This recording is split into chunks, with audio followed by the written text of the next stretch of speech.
just because I've told you that I've shown you something. This is what is happening today. Amen. You want to go and experiment something that is new. Yes. Forward in faith, we are too old-fashioned. That's what some people are saying. We're too old-fashioned, you see. We need also... You see, the God we are serving, the one we are serving, is an ancient God. Amen. He's not a modern God.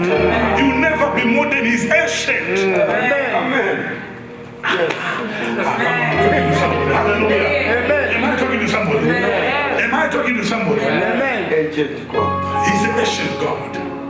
If you read in the book of Deuteronomy, I think it's 32 or 31, he says their God is not our God. Their rock is not our rock. Are you getting what I'm saying? Amen. Their God is not our God. Their rock is not our rock. And they say they have given themselves to serve modern gods. Modern gods. Modern gods. Modern gods. But I want this ancient of days. Amen. The one Daniel saw. And he says, I saw him seated in the throne. The ancient of days. As some would say, the ancient of days. Somebody please should take us back there. We need to go back. There is another generation that has been raised up. That has grown up. Some of them have grown up in the church. But they never knew this God. They have not known this God. Amen. You know what I'm saying? Amen. We are busy arguing with a generation who do not know this God, who have just an information. They think like he's like this. There's this generation which thinks, oh, this God is like this. He must be saved like this. But I want you and me to know that it's very, very important that we need to know the kind of God we are worshiping. Amen. I've never seen his type. I've never seen his fashion.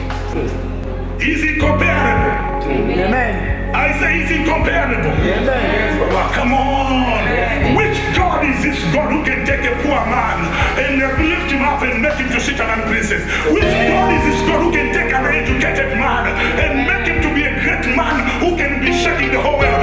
Which God is this? Come on, I'm not telling you somebody. Amen. A God who can pick a man from down the village, who has no reputation, no recognition, and lift him up to become a mighty apostle. Amen. Which type of God is that one? That's a God I want. Amen. I said that's a God I want. Amen. I said that's a God I seek. Amen.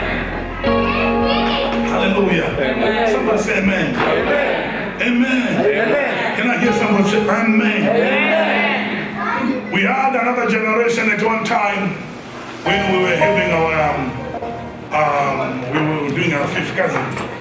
Yeah? And people said, I know, you see, for us to win them to the Lord, yeah, you know, we need to speak their language. And I was like, oh, hi, and and that thing came in the church and they were going, and those guys came and you're going to find that we took them in the way they were. And what happened? The time when they were trying to be changed, they refused. They had the power to change some even of our people. Yes. If you don't have power to change the one you're working with, you are a weak believer. Stop working with a person. If you cannot change the person you are working with, I would advise you by the mercies of God. Please don't work with that person. Amen. Amen. He will change you. It's either you change the person or he changes you. Some people are doing. You can't change a person. Instead, you are changed by anything. Amen. Some people are too strong for you.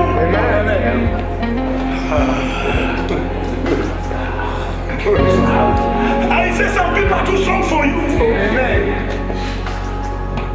Yesterday I was laughing with Deacon McDonald. He phoned me home.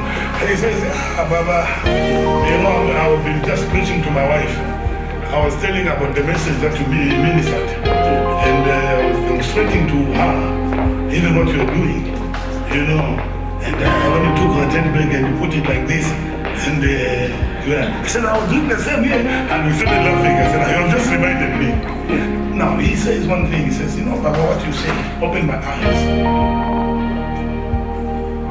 The way I used to be back home, how I used to do ushering, is different from what I'm doing now. And when you spoke, it's true that here there is a power that can change you. Amen. Amen. Power, influence. And influence is a force. Come on. Amen. A force that can change can change the total man. Your speech, your walk, and influence. This country has power. There is an influence. Amen. That if you are not strong, you can also adapt. Amen. There is environment influence. Come on. I said there is environment influence. Yes. You come in an environment, you find that you also begin to change. You begin to change, you begin to adapt. Because you are looking for acceptance. Come on, hallelujah. You're saying for me to be accepted, I need to change. I need to adapt. But ladies and gentlemen, if you're an adapter, oh my God, then you're in trouble. You should not be an adapter, you should be come on. Yes, you should be a transformer. You and me should be transformers. I'm talking to someone. Somebody say, praise the Lord. That's why Paul tells Timothy, he tells the church of Rome, he says in Romans chapter 12, he says, I beseech you by the message of the Lord. Hallelujah. Amen. I beseech you by the message of the Lord to present your bodies as living sacrifice. And to bring your bodies as a living sacrifice unto the altar of God. Hallelujah. Amen. Which is your form of worship. That you may know the perfect will of God. Yes. Hallelujah. Then he says, do not be conformed to the pattern of this world, but be ye transformed. Many of us have got a very big problem. We conform very easily. We conform very easily. Come on. Amen. Come on, I'm talking to somebody. We conform very easily. We are like, when you look at the thermostat. And the thermometer. These are two different apparatus. Thermometer, when you take it and you put it in a person whose temperature has gone down to 20, it will adapt itself, it will come down to 20. Take the thermometer, put it in somebody's temperature who has gone up to 45. You see thermometer up 45, it's reading 45. Bring it out, it will begin to change. Change, come to room temperature.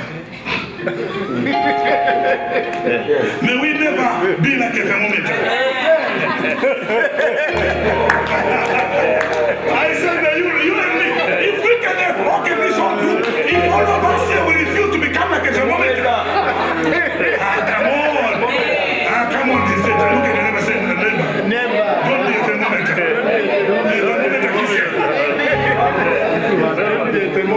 A thermometer Christian. You can get hot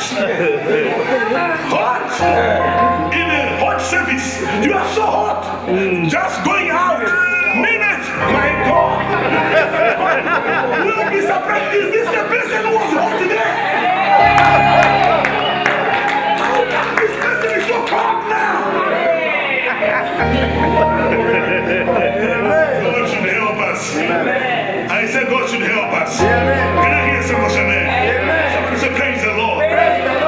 Now look at this. It be like a thermostat. A thermostat when they set a temperature, to say the temperature must always go to 450 degrees. Amen.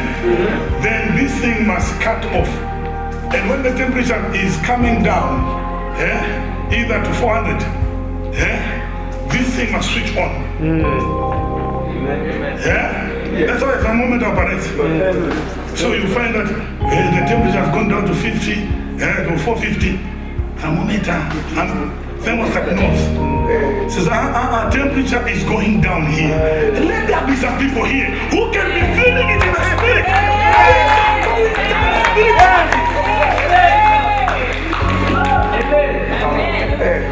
And we need to do something. We need to do something. You see the thermostat now begin to change. It goes connects. And you hear, you just see the temperature going up. It comes to that temperature. Come on. Are you know what I'm saying? You can set the thermometer, the thermostat, even to just read one temperature. Yes. It can just be there. Not going this or this. One of the greatest sins in the Bible that Jesus Christ hates right now with the churches is not adultery. It's not fornication. A lot of times we want to talk about these things as if they're worse than, but the worst sin is lukewarmness. That's why he says in the book of Revelation, amen. In Revelation chapter 3, he says in verse 15, are you there? Yeah. Quickly. Revelation chapter 3 verse 15. Amen. I know your works, that you are neither cold nor hot. You're neither what? I could wish you were cold or hot. I could wish you were cold or hot because I can change you. Something if it's cold, you will raise up the temperature. But something that is neither cold nor hot. You don't know which way it's going. You don't know whether it's going to be hot or it's going to go hot. You want to know. That's why today we have this church. You don't know whether it's like.